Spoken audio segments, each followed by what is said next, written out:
RKO the infamous NWO back with another video. Today I'll be talking about Wrestlemania 2000. I don't know why the DVD is not in my hand, which happened April 2nd, the year 2000.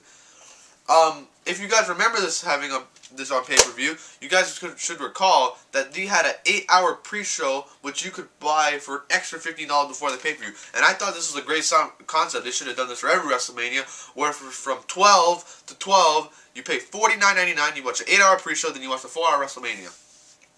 Which is tremendous, because all day for WrestleMania, all you guys wrestling fans, just like me, myself, all you want to do is watch wrestling all day.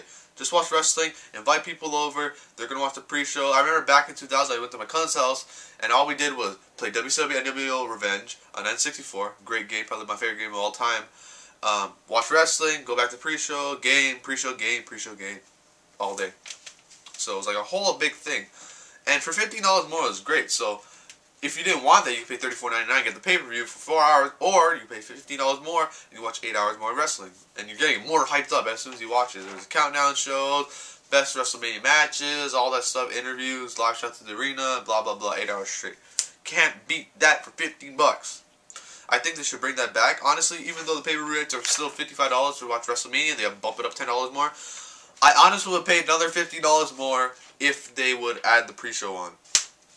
Because you invite people over, they want to watch wrestling and all that stuff, have it running in the background, and it gets you more pumped up. So honestly, that should be a good idea. I think they should bring that back. But whatever, I guess people don't want to pay $17. So the first match of the night, we start off with Godfather, D'Lo Brown versus Big Boss Man and Buchanan. Yeah, that's his name, Buchanan. It was an okay tag team match, fairly well. It wasn't that great. It was a decent opener.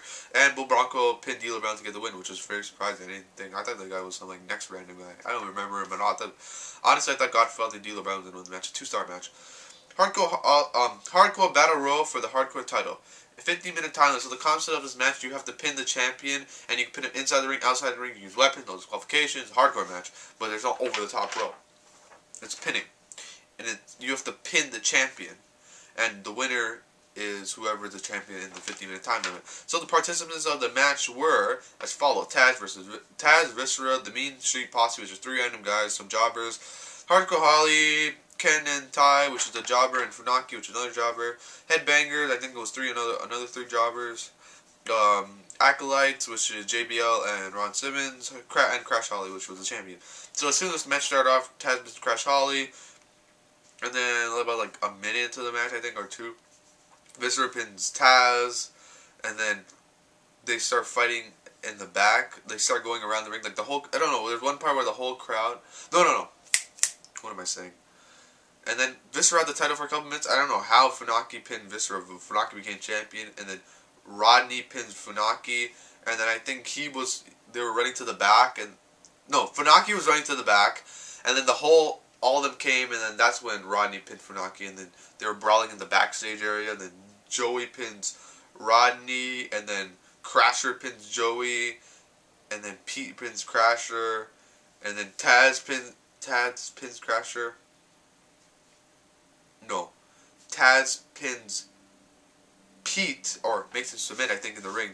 They were brawling outside, they come back in the ring. It was like a messy match. It was just random. And then Crash pins Taz. I forgot how he did that too.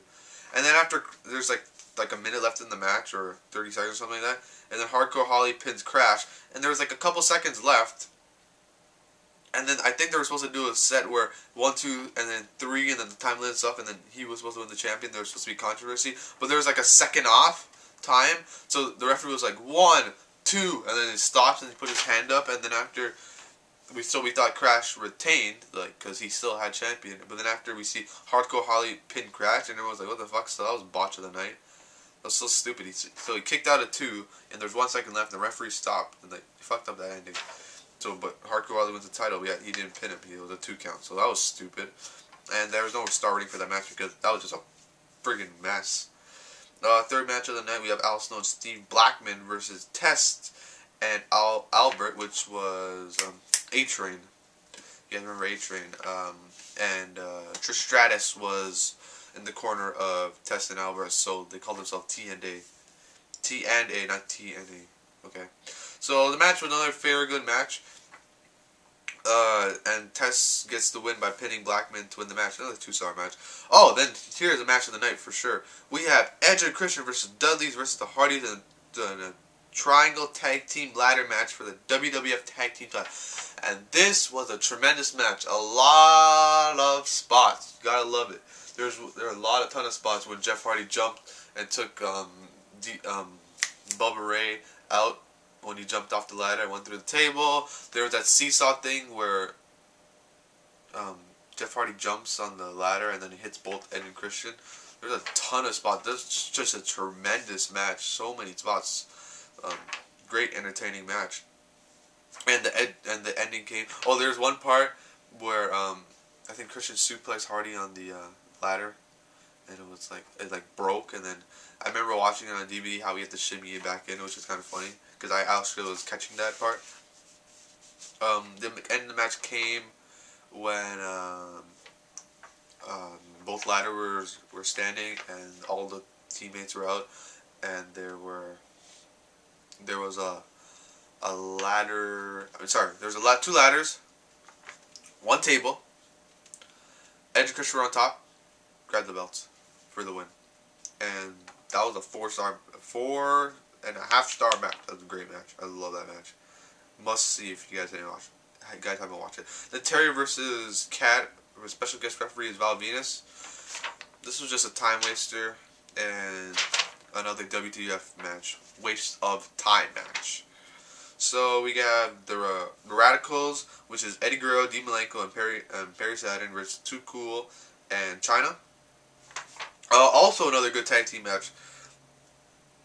Fairly well done. A lot of good wrestling, and surprisingly, China pins Eddie Guerrero to win the match. This is when that little Eddie Guerrero trying to get China thing starts off. Another 2-star match. If you notice, there's a lot of tag team matches on the card, so we're done with tag team matches. But there's 1, 2, 3, 4 tag team matches out of 9 matches. See, so you kind of see how tag team wrestling has gone downhill for WWE. Next match was another really good match. We have Chris Jericho versus Chris Benoit versus Kurt Angle for the IC title and European title. So this is how it's gonna work. The first pinfall will be for the IC title, and the second, so whoever pins whoever in the match, still regular triple threat match, wins the title, IC title, and the second pinfall will win the European title. So another really good match. A lot of good wrestling in this match. The first pinfall occurred when Chris Benoit pinned Jericho to win the IC title, and then Jericho got Chris Benoit got Chris Benoit back by pinning. Chris Jericho got Chris Benoit back by pinning Chris Benoit. Wow, I'm thinking too much Chris's in my head. And winning the European title. So the story was that Kurt Angle officially didn't lose both titles. He lost both titles, yet he wasn't pinned in the match. It's kind of funny. Great overall match was 3 stars and 3 stars and 3/4. So 3 3/4 stars. Yeah. Another really good match. If you haven't watched that match, definitely watch it. Oh, sorry, there's another tag team match I forgot about. DX, which is X-Pac and Road Dogg versus Rikishi and Kane. This is kind of like a comedy match. It's kind of funny. I think it was the beginning or end. We saw Pete Rose for the 3rd WrestleMania, I believe, in WrestleMania. So WrestleMania 14 got Tombstone, WrestleMania 15 got Tombstone, WrestleMania 16 with 2000 he got chokeslammed by Kane. It's kind of funny. Another okay tag team match, another 2-star match. Kane pins X-Pac to get the win in the match via Tombstone Piledriver. So, sorry, there was 1, 2, 3, 4, 5 tag team matches out of 9 matches.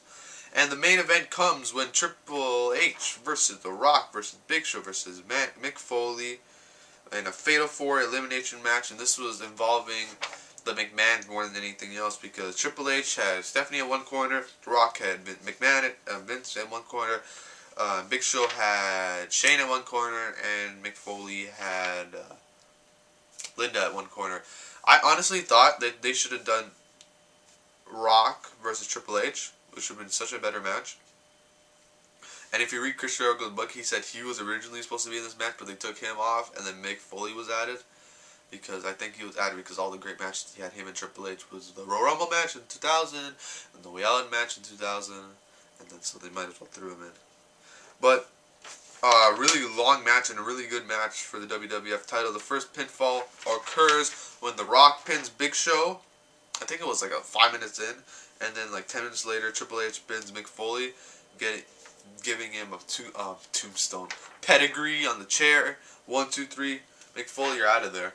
And then this is the match when they really start getting good. Triple H and The Rock started battling out, and the end of the match came when The Rock was about to get the pin, and then Vince screwed over Rock, hit him with the chair. Triple H tried to get the pin. Rock kicks out. McMahon comes in, boom, hits him with the chair again. 1, 2, 3. Triple H retains the title and gets screwed over by the McMahons. And then after Triple H retains, walks in with the belt, and then after to end the show, The Rock comes back, Rock bottoms Shane, Rock bottoms Vince, and gives